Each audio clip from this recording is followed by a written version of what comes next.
Howdy folks, Ranger 1 here with you, and we're going to be taking a look at some War Thunder gameplay. In particular, I want to put a spotlight on one of the premium aircraft that you can purchase for War Thunder, the A6M5 Ko Horizon. Only available through a couple of gift packs that you can purchase for War Thunder if you so desire. Alright, let's take a look at the A6M5 Ko Horizon. As I said, it's a premium aircraft. You can only get it for purchasing the Japanese Pacific campaign. They do have a gift pack that combines the Japanese and the American sides in that conflict, which also has the American P-38 prototype in it. And then they have an Ultra pack that you can purchase that has several other packages contained in one package for you. Some interesting aircraft, one for each nationality present in the game. The Japanese, the British, the Russian, the German, and the American. Its statistics are actually pretty good. It has a nice bonus for the silver lions that you earn as your currency in game, and also has a nice bonus to the research points that you gain, that you spend on unlocking different options for your aircraft or obtaining new aircraft. It's very fast, very agile, very fragile, and but it is reasonably well armed too. It has two 20mm cannon and two 7.7 millimeter machine guns. Pretty rapid firing with a decent amount of ammunition for them.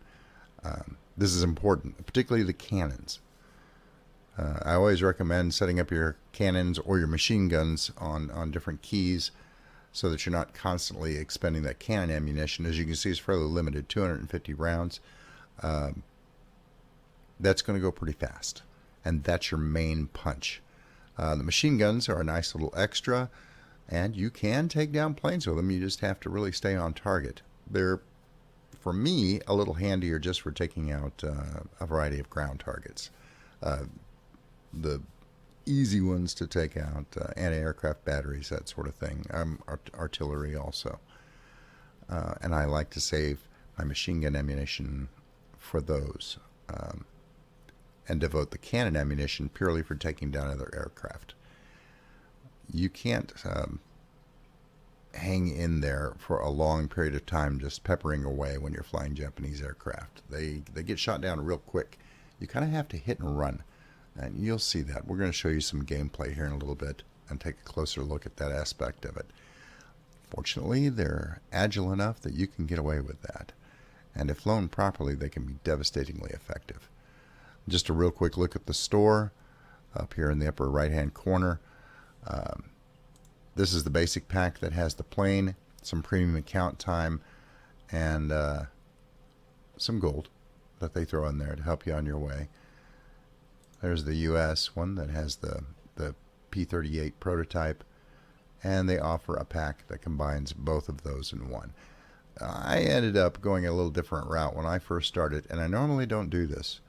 I went ahead and spent some extra money on it, and I got their Ultra Advanced pack.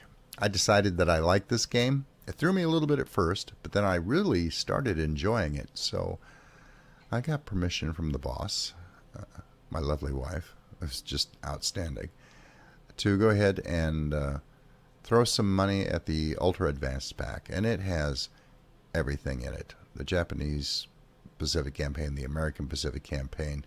They also throw in the Typhoon for the British, the Focke-Wulf 190 D13 for the German, and the PE-2 205 Peshka for the Russians. And a considerable amount of gold, which I invested in crew skills. And I haven't been too upset about that. As a matter of fact, I'm still going through my 60-day premium account. And I probably should check soon to see when I need to get a little bit more of the premium account, because I've become addicted to that. I like going up a little faster. A lot of games like this, I don't invest any money in at all. I just stick with playing them for free. But that can be a grind. And I really wanted to get my teeth into the meat of this game in a more timely fashion than I normally do. And a lot of these are up there a little bit as far as rank. The Japanese plane in particular was a reasonably highly ranked airplane. I knew I wasn't going to really probably be able to do very well with it at first, but I decided, well, what the heck. It's a rank 4 aircraft out of the 5 ranks that they have. And they also have battle ranking for their aircraft, and this is a battle ranking of 5.0. And that's reasonably high up there. It's I'll show you the research tree for it. Here's the entire Japanese research tree, and there is the A6M5 Ko. So it's getting close to the top. The only thing that really you get into beyond this point, you start at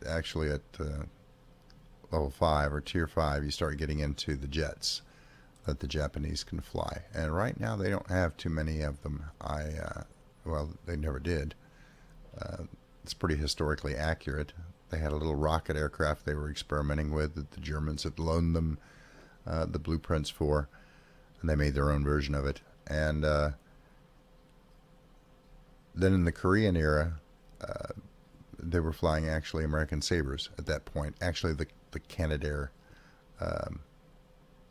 I'm sorry, that's not. It's the F-86 F-30 Sabre, a slightly modified American Sabre. And that's what their defense force was flying during the Korean War era. Well, anyway, enough about the nuts and bolts of the plane. I want to show you how it operates in arcade gameplay and in realistic mode to give you a fair idea of whether or not it's worth it to get this particular plane. Make up your own mind. I will say that so far I'm pretty pleased with it. First, let's look at some arcade battle. Starting out in arcade battles, here we are in the Crater, I believe this map is. And I started playing it fairly aggressively. I really don't know how well it's going to perform, how well it's going to handle, and unfortunately I picked a Ki-61 that is moving like a bat out of hell. He's pretty nimble, and I'll have to admit I lose track of the guy. I thought that was him. That's not him. That's one of my teammates. I probably better not shoot him. Spinning around trying to find him. IL-2. Oh, here we go. P-47D. That's not who I was looking for, and he's dead anyway. Where the heck? Okay. Well, this guy. There we go. Now we've got a handle on things, and the Japanese cannons do their job.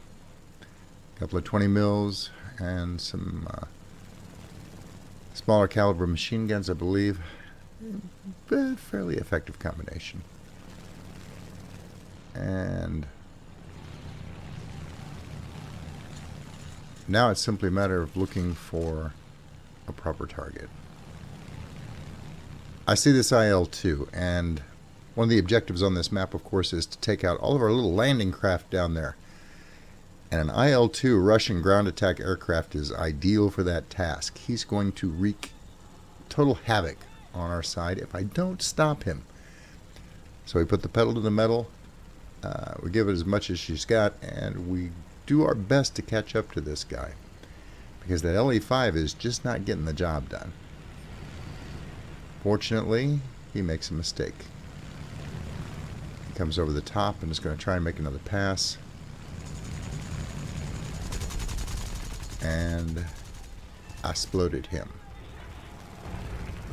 IL-2s are tough planes, but I must have hit him in just the right spot because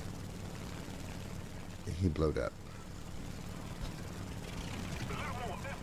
Now we've got a lot of targets over there. I thought I saw something around the side of this outcropping here, or this atoll, but I think whatever was over there is already dead.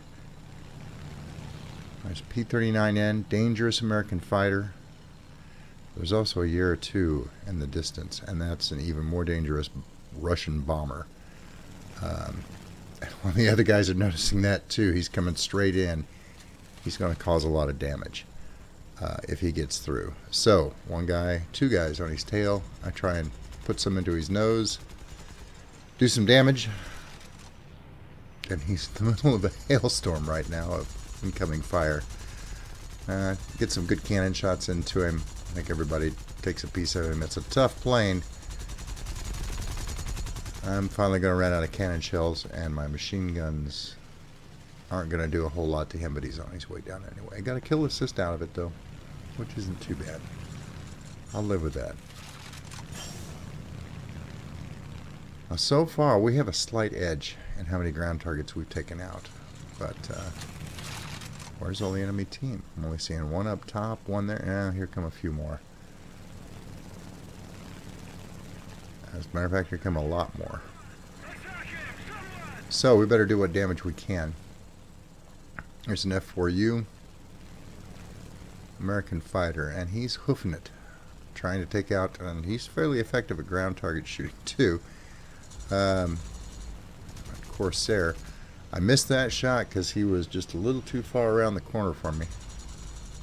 I tag him.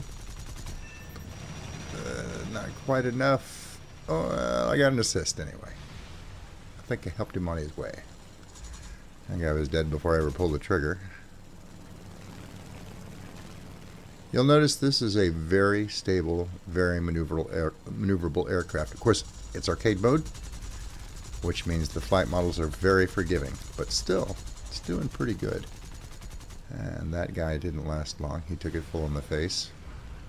Fellow Japanese plane. Yeah, I hit him. I didn't really kill that guy, but I did get a hit on him.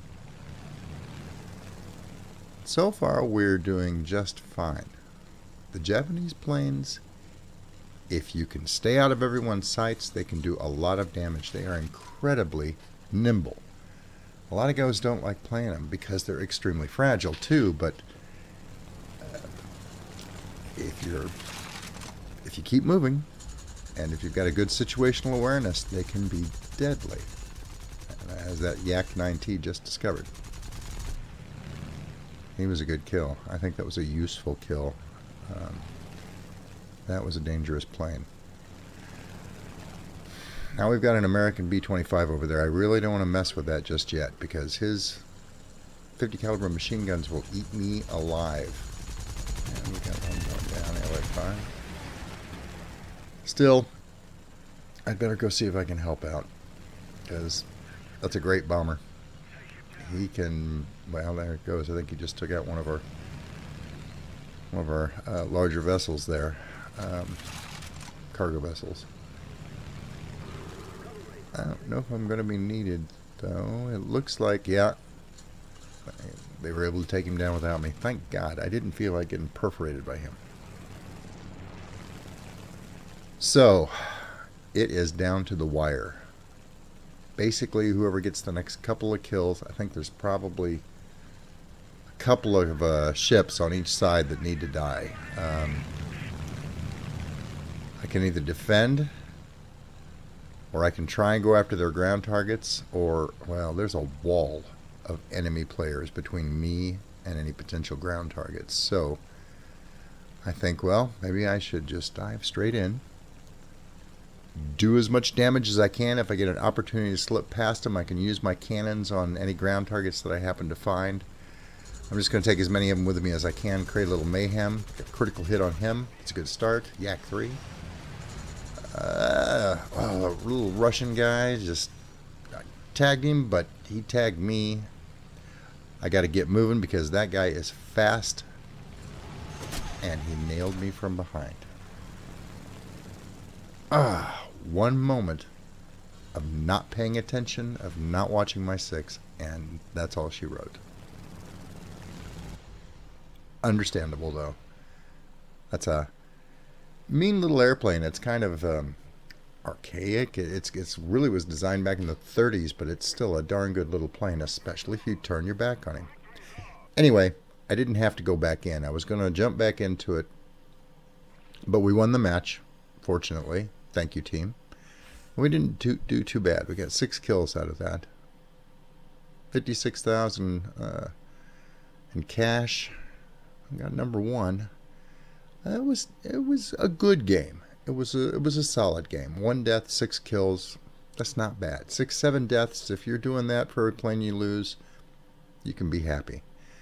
Now we're going to look at a realistic battle, Operation Saipan.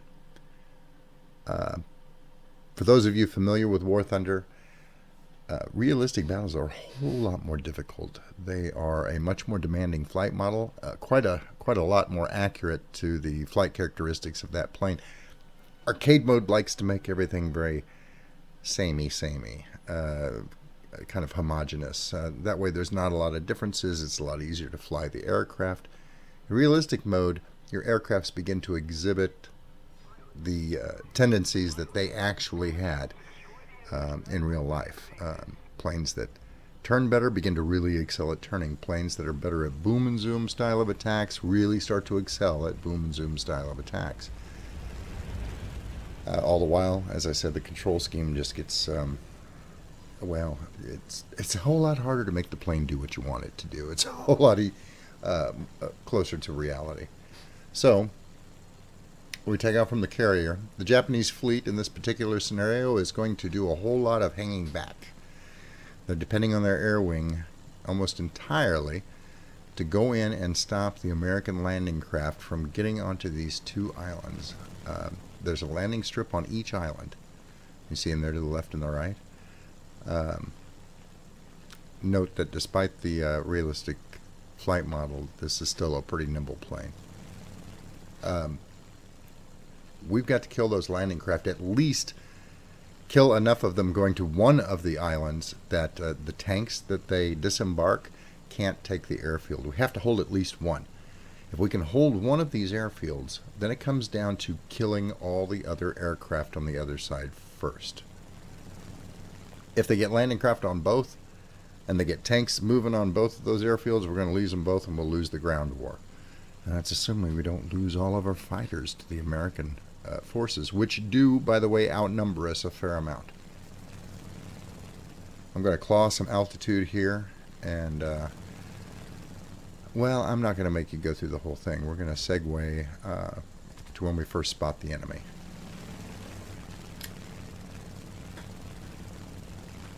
Alright, there's an F4U Corsair behind us quite a ways. I've got some dots ahead of me. And there's the first one, another F4U to the left and a B-24 bomber to the right. Now the B-24 has been working over our defenses on these 2 islands. Racking up some good kills for himself. I don't want to tangle with him because, just like an arcade, a B-24 against shooting a Zero is going to get chewed up. Kind of usually have to double team a bomber like that to have a chance of taking him down quickly enough not to take some fairly critical damage or just flat be blown out of the sky by him. So I'm not real eager to mix it up with him, at least not just yet. There's a Hellcat above me, and a guy to my right and a guy below me.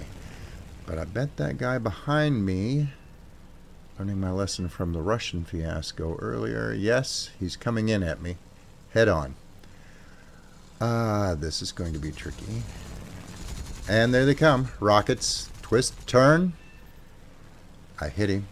I hit him pretty good. I critical him. Set him on fire. And he didn't hit me with his rockets, which is a very good thing. And there he goes. He blows up in mid-air. I can't say I'm sorry. Let's go to attack run. That was close. And he's still falling. Rumba. Is that right? Yes, Rumba's in the B-24 over there. Looks like he's trying to work over the other island. I didn't notice it at the time, but those landing craft have already made it to the shore on this island. But it looks like we're clear on the other one. I will notice shortly, but right now I decide I hate sacrificing the altitude that I have, but I've got to put it to work. So I come down after Motorhead here in his F6F Hellcat. Carefully, so as not to rip my wings off. Throttle it down. Pull it around in behind him. And he doesn't see me coming. Unfortunately, he has two buddies right ahead of him, but I blow his tail off. And down he goes. They're engaged. They don't see me coming. I don't know if I'm going to capitalize on this or not. There we go. Corsair. Hit him. Hit him again. Hit him again. Oh, good hits, but not a critical hit. He's still going to be in the air. I don't know how long, but let's see if we can finish him off. I'm running low on cannon ammo. Critical. And I'm down to machine guns. So he's not heading straight in. I don't trust American planes. They're kind of tough. So I try and punch a few more holes in him just to make sure that he doesn't make it back to his carrier. Or to this land base that they're just about to capture. And down he goes. Thinking about going over here and using my machine guns on these landing craft. I could probably blow up several of them, but then I noticed that the tanks are already disembarked and are on their way to take over the airfield. So it's a little bit pointless right now. There is a Hellcat over there, but yeah, he's definitely within range, so I'm going to start swinging in behind him. He's got other company coming in from above and behind too. My only other target's way over at the other island, so we'll see if we can assist with this guy on our way. That looks like I'm not going to quite make it in time. And down he goes. Still, good kill, Raymond. Well done. There's the American fleet. Fortunately, they're not breathing down our necks at this particular moment. And there's a dive bomber over there, the TBF. And I suspect that there are probably more than a couple of the enemy team over there, over that other airbase. They know their tanks are going to take this one. We really don't have anything left that can touch them or slow them down at all. So they're going to focus their efforts over there. And that's okay. Holy smokes, JJ Top has got 9 kills already. Wow, that guy's been working it. And up ahead, you see Silverwing Storm. He's someone to keep an eye on. I owe this fella. He helped us all out quite a bit. He may not get the highest score in this match, but he did some good work. Anyway, as we start to close in on the landing strip, I see dots, and I start to see the enemy aircraft show up. There's that dive bomber, Rust 22. I saw a fighter over there a second ago. There's another one, a flying shoe, and his Corsair. And I don't know if that's all there is here yet or not. Oh look, a B-24 bomber right over our base. That's going to make landing and rearming problematic at best. And there's another one off to the left there, another fighter. Great. Lovely. And I'm real low on ammunition. So let's see if I can take out this dive bomber, because all I've got is machine guns left and I might be able to take him down. I certainly don't want him coming back and bombing me on the ground. Put some nice holes in him. Missed, but there we go. Okay, tag him again. His wings look like Swiss cheese, but he's still in the air. Those guys are kind of tough. I'm going to whip it around. And down he goes. Well, good work. Very good work, Silverwing. Because I was having a little trouble with him. Bomber to the left of me. Corsair to the right. Oh, I thought he'd end up going head on. I'm kind of lucky there that he didn't. Under 300 rounds left. He would probably have perforated me. And I'm catching him. He's lost all his speed. What is he doing? Circling low over the base. I don't know. Take some shots. I got him. I tag him. It's not critical yet. Sparking. No. He needs to die. I'm burning up all my ammo on this. Spark again. Oh, tree. Okay. And here comes a bomber who has got machine guns in his nose, and he's trying to go head on with me. Great. Oh, kill assist. Yeah, Silverwing, again, takes down the guy I was shooting at. Well done, sir. Well done.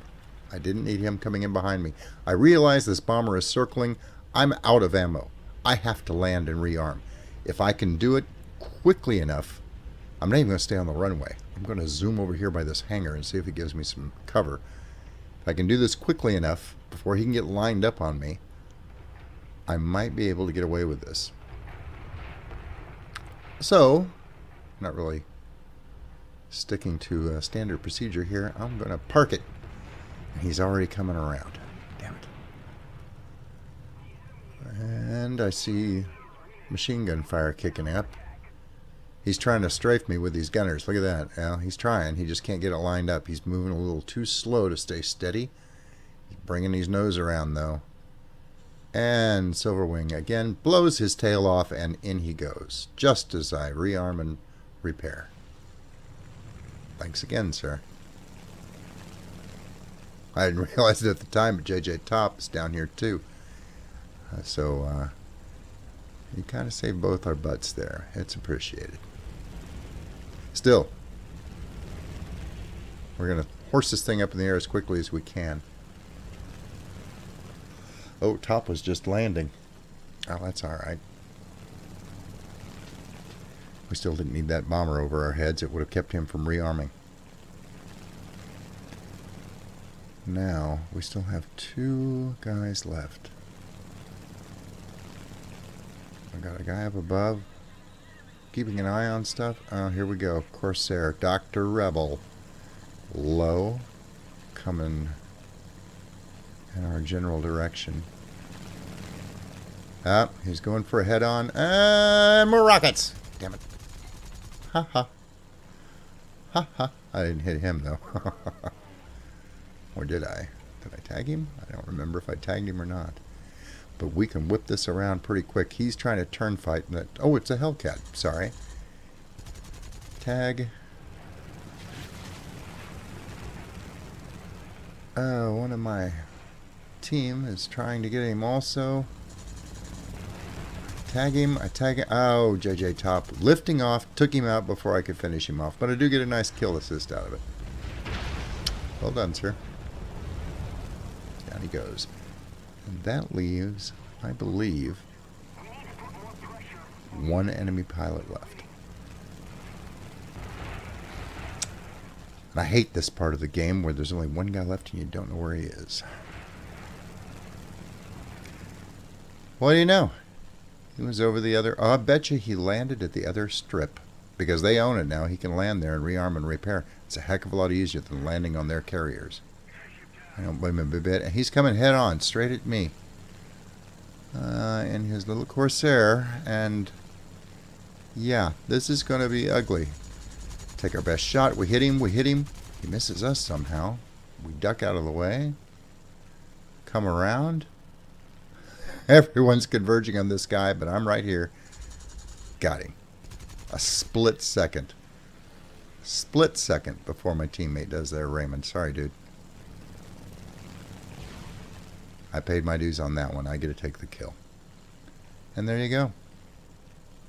That'll end the match. They were winning too. And the tickets count down. I think this plane is well worth it. If you're going to need some Gold Eagles for anything, if you want to get some premium time, this plane is purely a bonus, and it's a nice bonus. I really, really like this plane.